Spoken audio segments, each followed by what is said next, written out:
All right, can you all hear me? Excellent. All right, we're getting ready to count. Will you pray with me? Lord, may the words of my mouth and the meditations of all of our hearts be pleasing in your sight, our rock and our redeemer. Amen.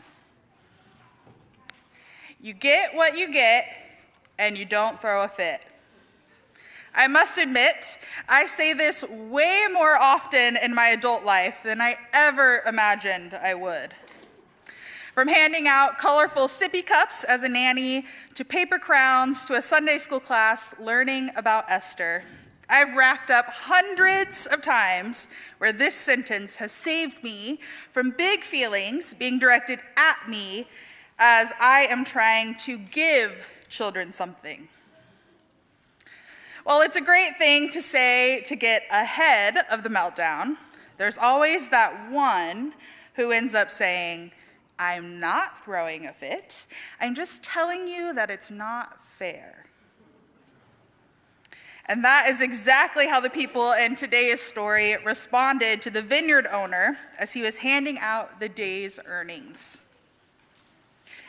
In our story this morning, we heard a parable that Jesus told about an estate owner who was looking for people to work at his vineyard for the day. So he went out early in the morning, found a group of workers who were willing to work for about $1 a day. And this obviously isn't the currency that they had at that time, but for the sake of storytelling, let's imagine it as $1.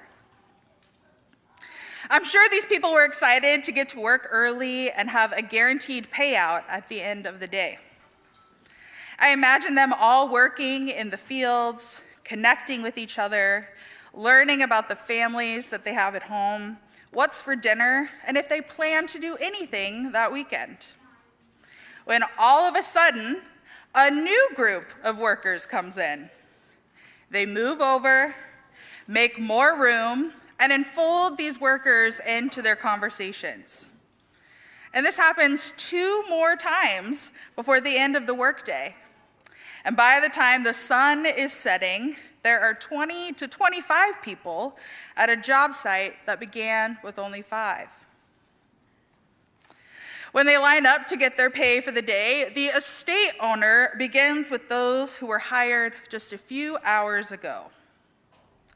One fresh, crisp dollar bill was handed to the workers who started their workday at 5 p.m. Obviously, those who began to work earlier in the day assumed they would be getting paid more than they originally thought, especially since those hired last were given the amount they were promised for a full day's work. However, that's not what happened. They too were handed a fresh, crisp dollar bill and thanked for their hard work. Obviously, this did not sit well with those who began their work at dawn. They were so upset and let the estate owner know that it was unfair, and they worked in the scorching hot sun all day long, and they were paid the same amount as those who began work at 5. They could not believe that he would even dare put them in the same level of those people who worked just a few hours. How insulting to their hard work to be paid the same amount as someone who probably woke up at 1 p.m. and didn't start thinking about working until 3:30 that afternoon. And here's the part of the story where I think the vineyard owner was wishing he would have begun his payday by saying, you get what you get, and you don't throw a fit.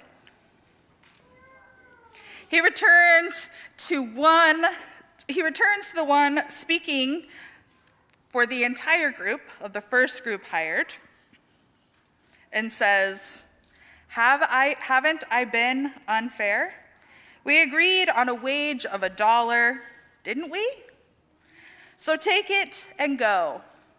I decided to give the ones who came last the same as you. Can I do what I want with my own money? Are you going to get stingy because I am generous? I love that Jesus ends this parable with a question mark, leaving it open-ended for us to imagine what the workers were thinking and doing after the vineyard worker spoke truth after truth after truth to them.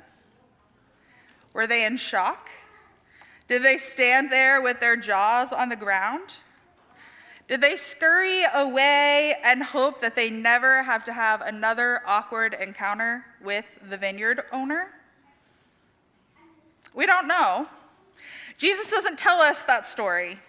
Instead, he places those hearing this parable right in the middle of all of it and says, "Hear it again, the great reversal. Many of the first ending up last, and the last first." Jesus is clear about what he is wanting the hearers of this parable to understand. It's the fact that God's love, grace, understanding, and relationship is the same for all of us. There's no special reward for being baptized as a child, or extra points for being a pastor or working in a church, or feeding the hungry when no one is looking. It's all the same. No matter what your faith journey looks like, it's all the same. God's love, grace, understanding, and relationship will remain unchanged and is freely given to each of us, no matter who we are. We have been partaking in communion each week during this sermon series, and it's always a reminder to me that at the table, no one is sitting at a better spot than the next. We're all sitting in chairs that are perfect for our height. There's lots of room for us to have our elbows on the table, and the food never runs out. There's always enough for everyone. If someone comes late, no worries, pull up a chair. We'll move down and enfold you into our conversation. We'll belly laugh and weep together, pass around the bread, and remember that no matter when you come to the table, it's always enough for you and for me and for all of those who are seated with us. It's the same no matter what time you arrive. This morning, we all have an opportunity to partake in the love, the grace, and relationship that Jesus offers all of us. There's nothing we have to do to earn it. It's right here, ready for you. No matter if you're 3 or 123, it's all the same. It doesn't matter who you are, where you come from, if it's your first time or your 700th time in church. God is here to offer something that will remain the same now and forever. Amen.